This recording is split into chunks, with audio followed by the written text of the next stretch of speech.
Today's dedication is for Zahn, who gave me a very generous 1 year's worth of subscriptions on Patreon. Voja versus Marenus Calgar, Sophia, and Kylox.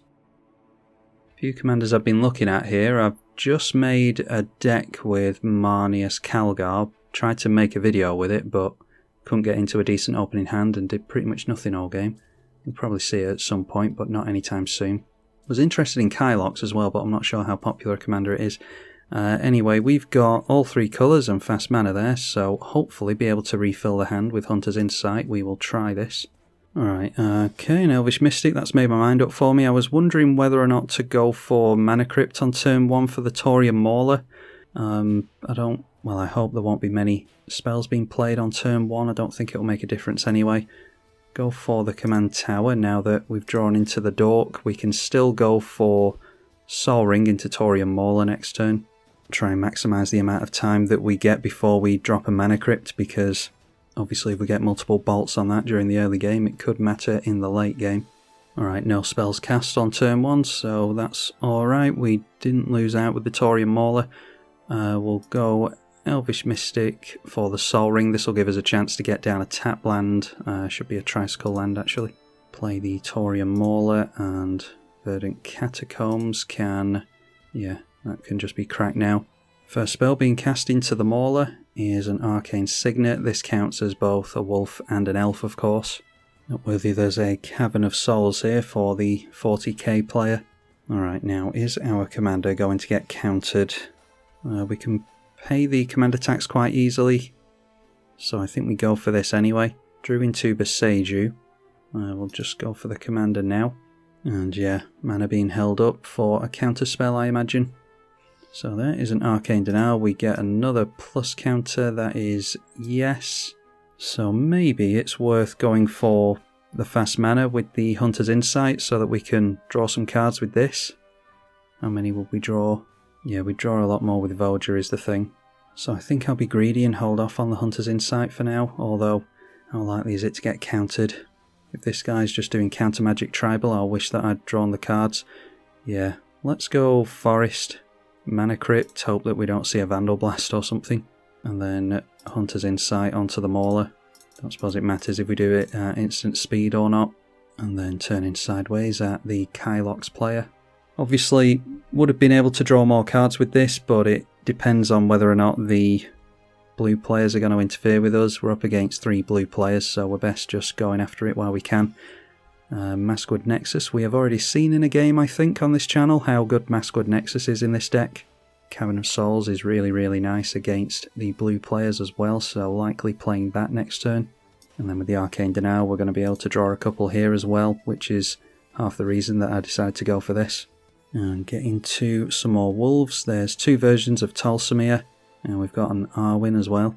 But there's a Wheel of Fortune, so I'm glad I got down the fast mana now. Real shame to lose out on that Cavern of Souls though. So Cavern of Souls goes down. We do get into a bunch of decent stuff though, at least. And there's a Jeweled Lotus, making the Thorium Mauler even bigger. Got rid of a Mizzix's Mastery, Rite of Replication, a Tutor, Birds of Paradise. And then a Masked Vandal. He does have a creature in the bin, I'm guessing, so should probably get rid of the Sol Ring. And he does. Exiles a Mirror Entity from his graveyard in order to do that. Does that affect all creatures in play? Yeah, creatures you control, so that wouldn't have been relevant against us anyway. Exiles a Mirror Entity in order to do that. And now Swords to Plowshares. The removal is plentiful in this game, apparently. We're going to gain a nice chunk of life from the Thorium Mauler, at least. Yeah, seems like a very aggressive Swords to Plowshares that though. We didn't attack in at this player. It's actually this guy I'm looking at, so yeah, some unneeded avoidance of damage there. I mean, maybe he was playing around the fact that we could give hexproof, but I would have risked it personally for the sake of not having too much damage being avoided on our opponents.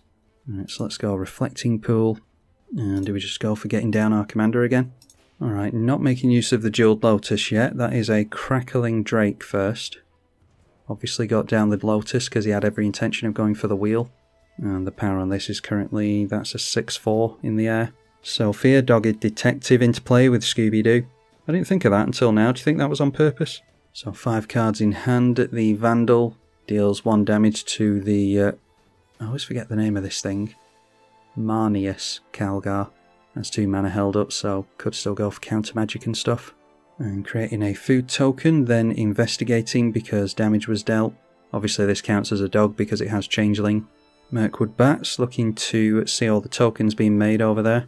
Alright, a Cemetery Prowler can get rid of a creature from a bin to make our creatures cost less. And I think I'd quite like to see the back of Toothy, so they can't fish that thing back out, so let's go for the Cemetery Prowler and point that at the Toothy to make our creatures cost 1 less. Then I think we need to get another elf into play so that we can get down the Circle of Dreams Druid to get rid of Summoning Sickness, but also it will buff the Voja past the Crackling Drake, because we'll have 2 elves in play then, so that'll make it a 7/7. And then we could go for the Wandering Wolf for just 1 mana, but I think I want to hold up Swords to Plowshares.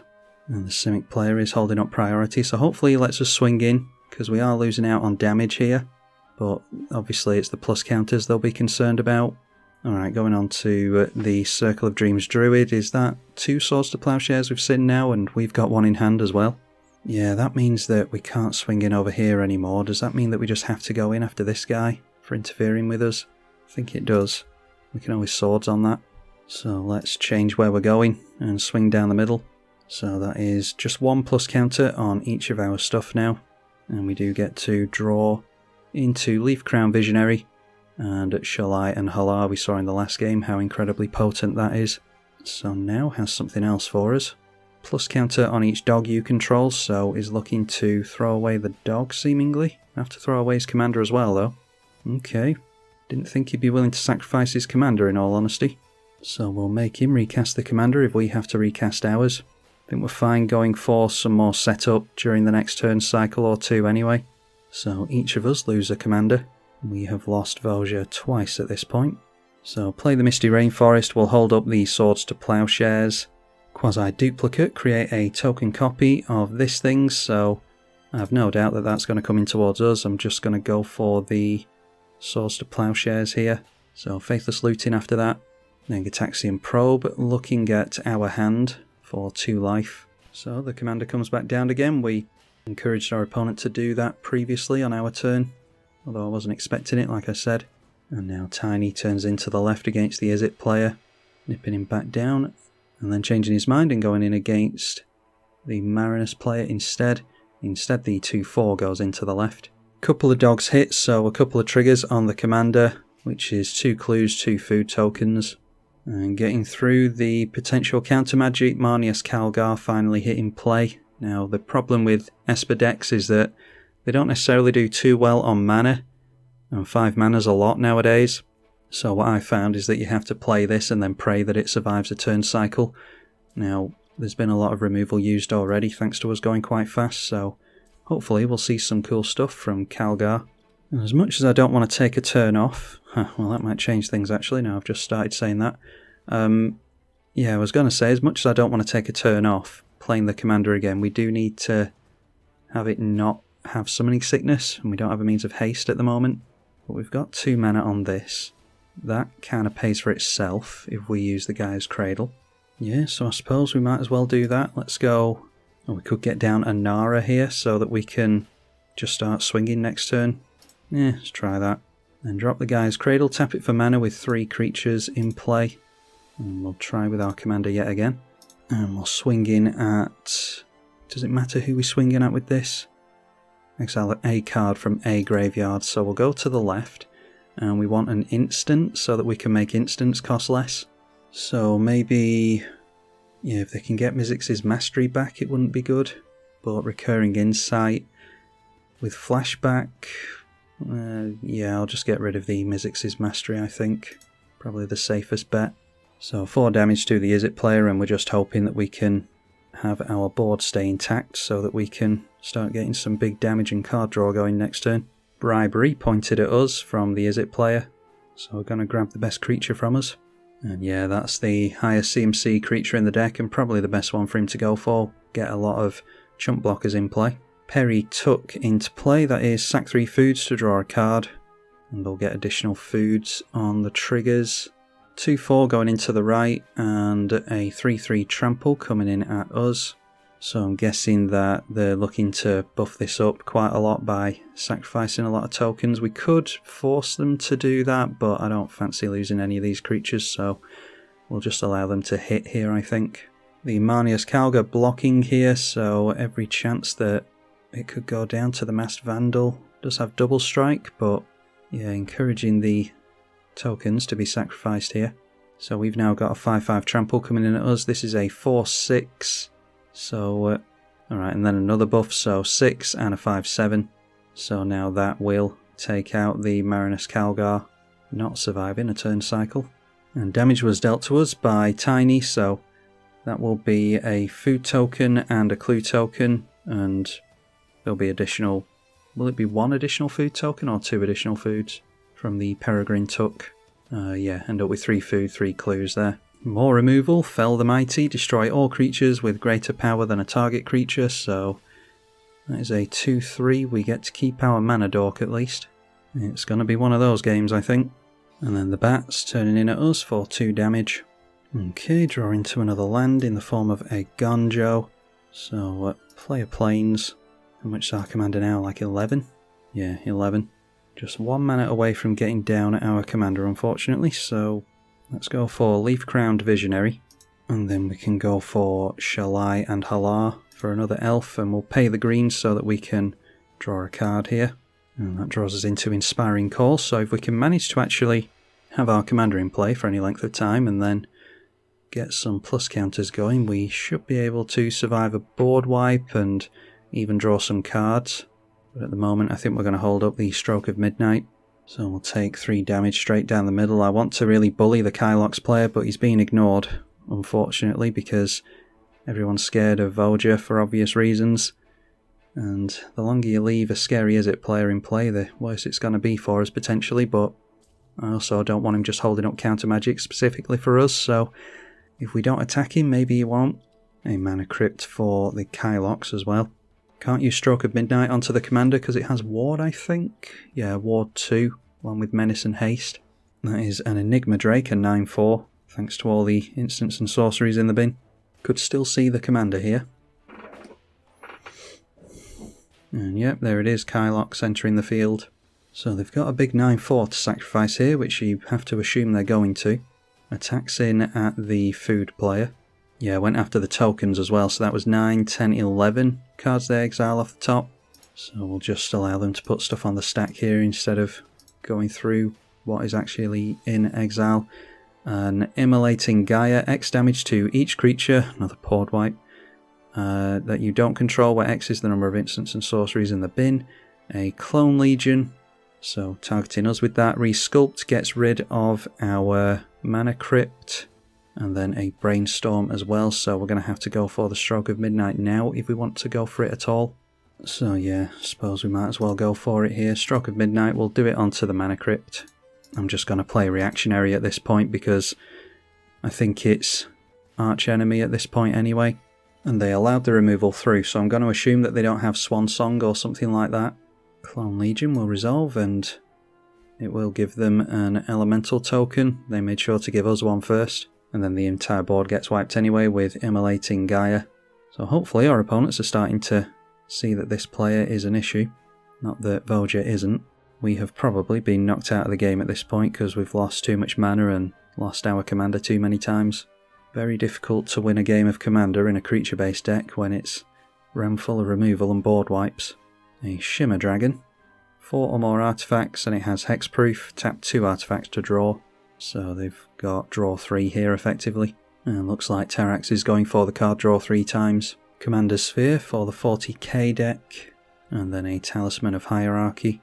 Okay, an Incubation Druid. Yeah, so we'll get Incubation Druid into play. I'm just wondering about a Gonjo. Do we go after the Kylox with a Gonjo? It's probably going to be a good idea too because he's got a lot of creatures in play that he can sacrifice next turn. Yeah, I would like to adapt this at this... Yeah, I would like to adapt this and make it so it taps for more mana next turn, but We've got a Kylox to deal with at this point, so this is 3, and then we have to pay how much into the ward? 2, so it's 5 mana in total, which we can just about afford at the moment, so yeah, we'll try it. Kylox going straight through to combat. The Gunjo does count as an ability, so should be more difficult to counter, although it can still counter abilities. Going straight through to attacks here, we'll make him sacrifice all these creatures, assuming he wants to do that. Kylox going to trigger first. Do we make him sacrifice? No, we'll just do it now, whatever. So Ward 2 goes on the stack, and we will pay for that right away. Could have a deflecting swat or something like that, I think counts on abilities as well. Alright, so managing to get rid of the commander. The ability can still go off here though. Yeah, decided to keep the Elvish Mystic in play, maybe to help pay for some tax there. There is an Enter the Infinite. Draw cards equal to the number of cards in your library, put them into your hand. And that was the only thing you decided to get there. So 1 card left in the library, 54 in hand, and we'll see if we can get some kind of combo. Oh my god, is that it? I was hoping for something more interesting, but there we go, Thassa's Oracle. So you can see why I was looking at this player the entire game. I do have high hopes for Kylox, and yeah, I was hoping it would be something more interesting than that, but we saw all kinds of really cool interactions before then. That stack on the previous turn was really, really good. But yeah, Voja just worries your opponents way too much, unfortunately, and it is really explosive and really powerful, especially with a fast start like we had there. So we managed to draw the attention away from the Izzet player, who managed to go off in the last couple of turns there. So glad to see that commander do stuff, because I haven't played against Kylox yet, I don't think, so that was a really fun couple of turns towards the end there. Still waiting on Marenus Calgar to do something. I'll have to keep trying on that one. Hopefully see you all in the next one. Big thank you to the patrons for their financial support of the channel. You can do the same via the link in the description below if you would like. I'm tribalkai. Thank you for watching.